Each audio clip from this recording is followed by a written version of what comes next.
Hi, good afternoon all.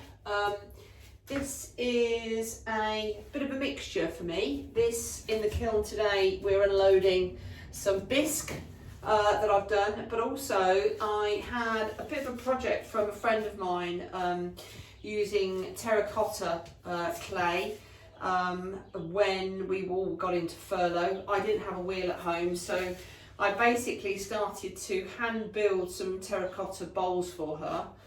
I've actually got some video of that. I will get that up because it's quite interesting. I actually made them using the Shimpo balanced wheel by rotating it around myself, and that worked really well. But of course, little did I realise at that time in my learning process that it's not stoneware, it's earthenware, and it has to be done at a cooler temperature.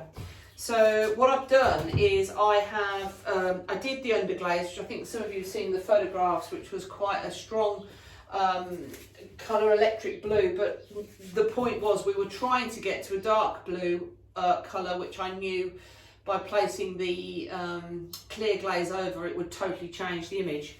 So we in here have some bisque items plus all the stuff that I've done in the terracotta range. What's interesting, of course, for me was I had to do this at a cone 0.5, which is slightly different in temperature, but I had a little sneak look at the top too, and it actually didn't make any difference. So I'm just going to share with you what I've got going on, and then show you some of the bisque pieces I've done, and we can then crack on. So this is just a little bowl that I've done. I've done some nice patterning on it. The main aim for this for me again is looking again at my layering and seeing what I'm going to get with the glaze. I've done a little bowl, a little jar with a lid. That's actually come out very sweet. I'm very pleased with that. So we've got that one again with some cutouts, markings. One of my guys at work said he wanted a mega mug. So this is a mega mug and £2 of clay, and actually came out really well. That's really come out nice. He wanted a sign putting on the bottom. So he's got his own little personalised sign, and actually that is new to me and that looks quite nice. That's just doing some underglaze into the recess that I've done. But that is one mega mug, so that's really cool. He wants, if it comes out well, he would like the textured turquoise at the top of the mug, and then the smoky merlot at the bottom. So he's giving me a bit of a challenge, which is nice.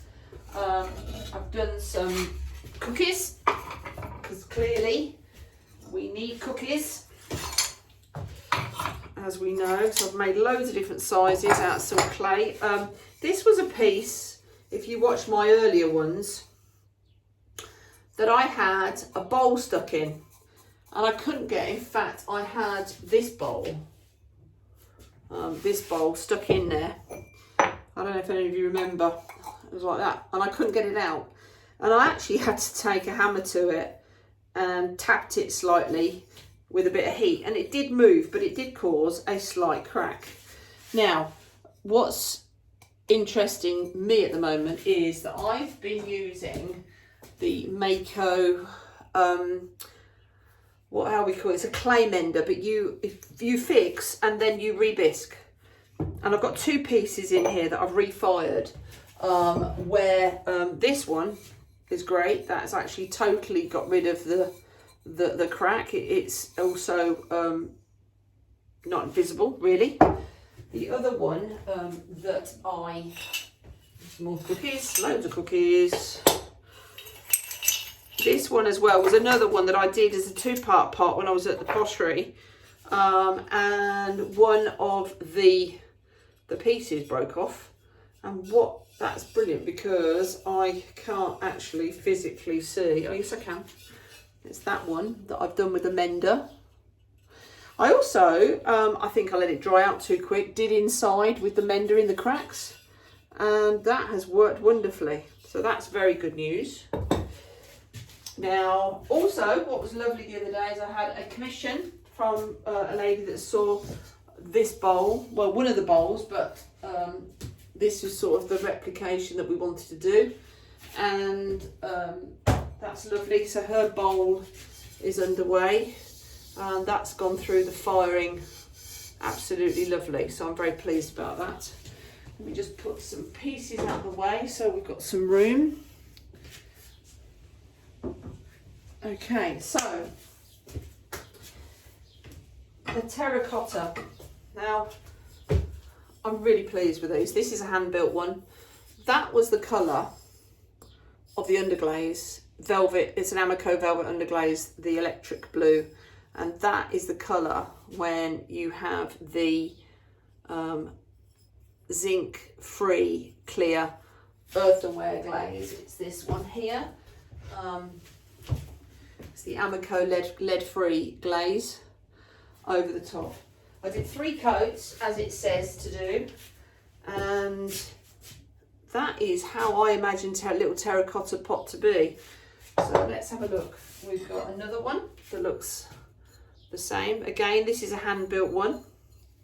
Let's have a look inside and see what else we've got. Nice. Now, interestingly enough, this is at a cone. Yeah, this was a cone 5. I only had a 5.5 and a 6, and they have melted up, and they would have done. I do need to get some more cones for this sort of firing. So we have got, look at these. This again is one of the hand-built ones.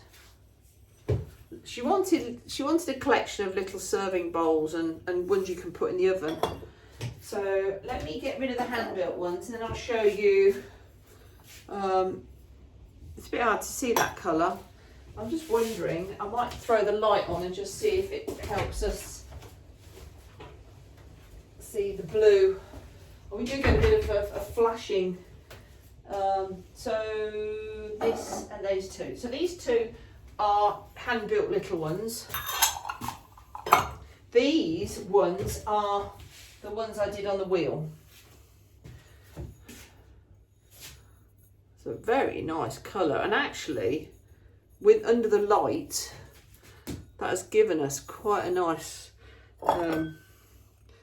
that's interesting. Now here's the interesting thing, right? Haha. This one, which to me is a prettier colour, was already done fired on the bisque already. That was an underglaze fired green, so the bisque was already baked on. This one was put on and fired together, and they are two different. We've got two different things out of there, so that is very interesting to note that we've got darker. Now I'm hoping, yes, look. So if they're pre-fired, look at the difference. That's beautiful. That's a hand-built piece. But look at the colour of that. Now that is very pleasing on the eye. Of course, the terracotta will make it different. You know, all clays will produce different colours. Little square pot. That is a stunning colour.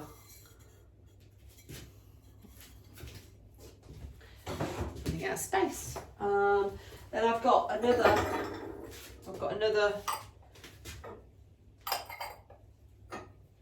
They're nearly all the same size. Some more for the bowls for the table. So that's lovely.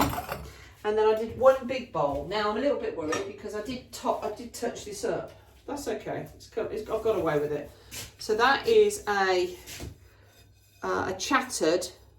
done chattering on that terracotta bowl for her. So she's got one for the middle of the table.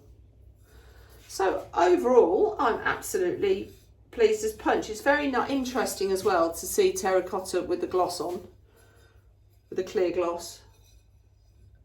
Clear glaze, that's really nice. So I think she'll be very, very happy, and I actually found out it was her birthday today, so I was chuffed to know that she's going to get these for her birthday. She's going to come over, socially distance, and grab them tomorrow. So there you go. Well, thank you for joining me on another kiln opening, and I will chat very soon. Bye bye.